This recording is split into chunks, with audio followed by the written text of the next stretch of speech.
जमा कर रहे हैं। मैंने सुना है जल्दी ही वो ये सारा धान शहर की फौजी छावनी में ले जाएंगे। सही कह रहे हो तुम। बाजार में तो धान है ही नहीं, किसान के घर में भी एक दाना नहीं छोड़ा। सारा का सारा धान गोरों ने अपने लिए, अपने सिपाहियों के लिए और उनके वो चापलूस अमीरों के लिए इकट्ठा कर लिया। हम मरते हैं तो मरते रहे। युद्ध की तैयारी में अंग्रेज सरकार ने जो कदम उठाए उससे बंगाल के लोगों की रोजी रोटी, घर बार सब कुछ छीन गया। इन सताए हुए किसानों, गरीबों, मजदूरों को आज़ादी के कार्यकर्ता पहले ही संगठित कर रहे। और जब महात्मा गांधी ने भारत छोड़ो आंदोलन का नारा दिया तो इनकी गतिविधियां और तेज हुई। लेकिन अचानक 8 सितंबर 1942 को मिदनापुर के एक गांव दानीपुर में एक दर्दनाक वाकया हुआ। अरे क्या हुआ? इतना क्यों हंस रहा है? कोई तूफान आ गया है क्या? अरे तूफान से तो फिर भी बच जाएंगे, लेकिन भूख से कैसे बचेंगे? क्या मतलब? अरे अपने गांव के धान मिल के मालिक है ना, हाँ? वो चक्रवर्ती महाशय, वो बोरे भर भर कर धान गांव से बाहर भेज रहे हैं। अरे ऐसा ही चलता रहा तो हम लोग भूखे मर जाएंगे। ऐसे कैसे मर जाएंगे? यहाँ भूखे मरने से तो अच्छा है उनसे लड़कर मरना। हम अपने गांव का धान गांव से बाहर नहीं जाने देंगे। चलो न रोकते हैं। चलो। अरे कविता आ जाओ।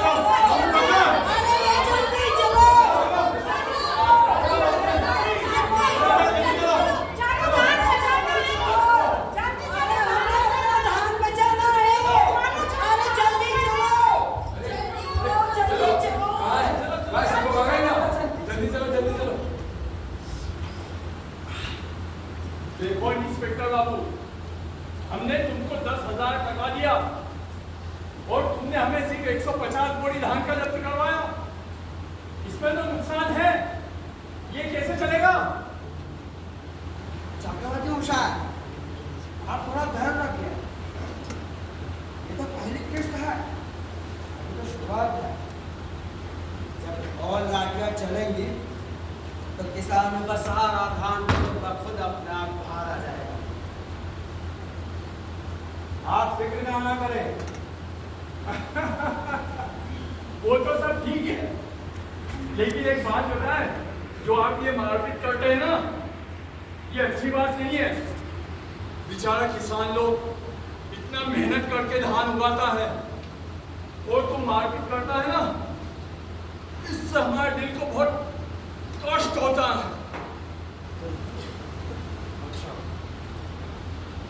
एकदम ठीक बोले चक्रवर्ती मशाई। आज हम मारपीट पर हैं, ठीक है? हमारा अब कथा सुने, इन बेचारे किसानों के लिए अनेकों दुख हुए। हम इनके पास जाएंगे, इनसे आरती उतारेंगे, अनुरोध करेंगे कि अपना एक एक दाना धान का चक्रवर्ती मशाई के गोदाम में जमा करा दें।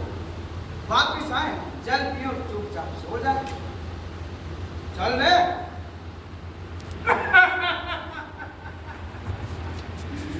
बहुत मजाक कर रहे हो।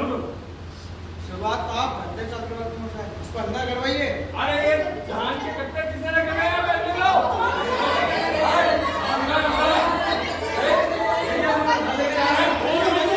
यहाँ क्या घूमते चले आ रहे हो? ये हमारा धान है चक्रवर्ती महाशय, इसे आप कहाँ ले जा रहे हैं? कौन सा ये धान? ये तो सरकार ने हमें शहर लाने को कहा है। तो फिर हम क्या खाएंगे? तू बहुत नेतागिरी करता है। सुन लो सभी, जो भी नेतागिरी करेगा वो धान नहीं लाठी खाएगा। हानि है क्या? ओ सर, तुम्हारे बाप का राज चल रहा है क्या? धान हमारे खाते अरे दारोगा बाबू, इनसे बचाओ हमें, नहीं तो ये हमें धान के भूस में मिला देंगे। ये हमारा धान है।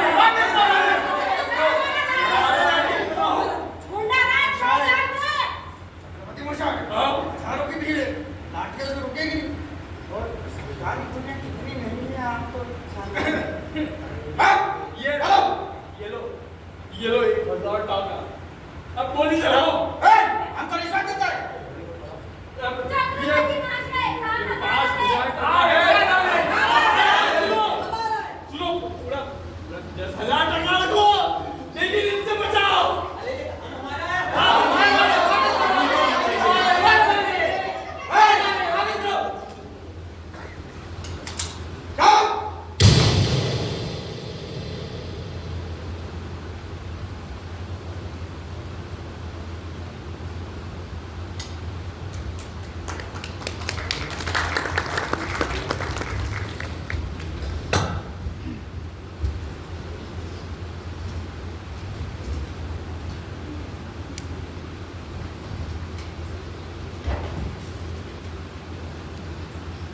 दानीपुर गांव में हुई इस गोलीबारी में 3 लोग मारे गए और सैकड़ों लोग घायल।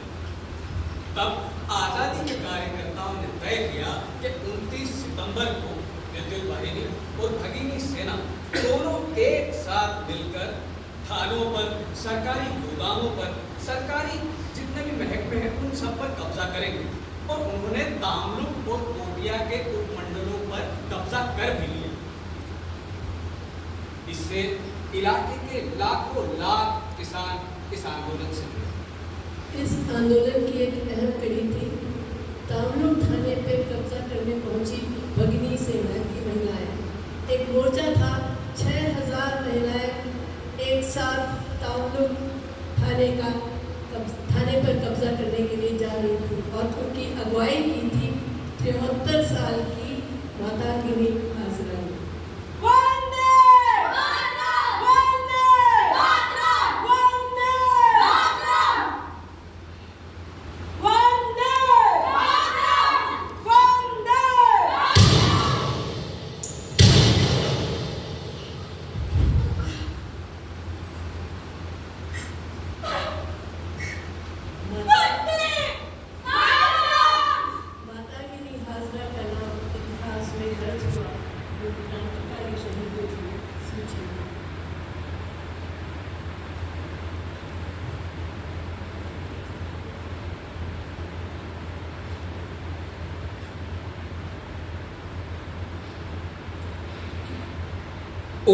सितंबर 1943 के तुरंत बाद अक्टूबर महीने में मिदनापुर के तट पर एक जबरदस्त समुद्री तूफान टकराया।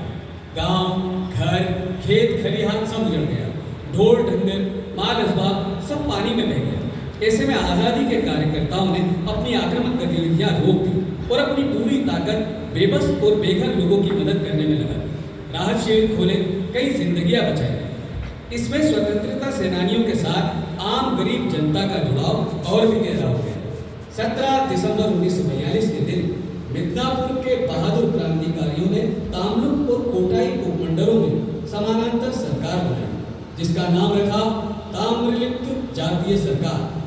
ताम्रलिप्त सरकार ने न केवल राहत शिविर, अस्पताल और स्कूल चला, उन्होंने अदालतें भी स्थापित और अंग्रेजों से मुठभेड़ के लिए विद्युत वाहिनी और भगिनी सेना को प्रशिक्षित किया। अंग्रेज मिदनापुर के इस इनकलाबी सिराब को उस तरह नहीं कुचल पाए जैसा उन्होंने चिमूर और बलिया में किया था। अक्टूबर में मिदनापुर में आया समुद्री तूफान बंगाल के उस भीषण अकाल की शुरुआत, जिसमें अंग्रेज शासकों ने 50 लाख हिंदुस्तानियों को मरने पर मजबूर कर दिया। अनाज के भंडार भरे हुए थे और लोग भूख से मर रहे थे। किसानों के बुढ़ा जो हल चलाते थे, बीज बोते थे और अन्न उपजाते थे, वो हाथ कलकत्ता की सड़कों पर भीख मांग रहे थे। खुदा, इज्जतदार और मेहनती लोग अपने परिवार की इज्जत को नीलाम होते हुए देख रहे थे।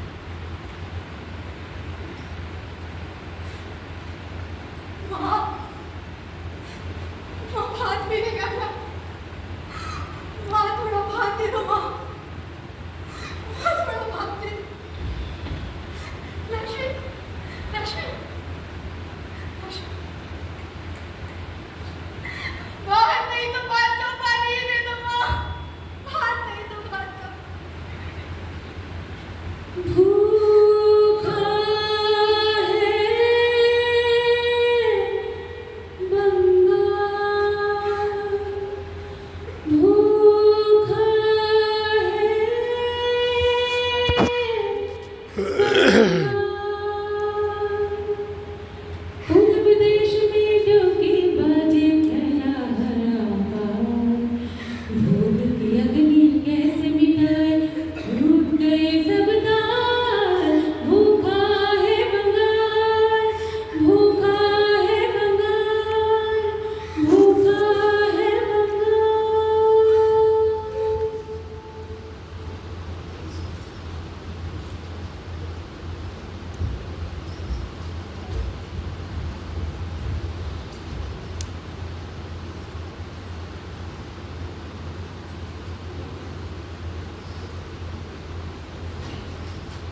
1944 में महात्मा गांधी के कहने पर मिदनापुर की समानांतर ताम्रलिप्त जातीय सरकार को भंग कर दिया।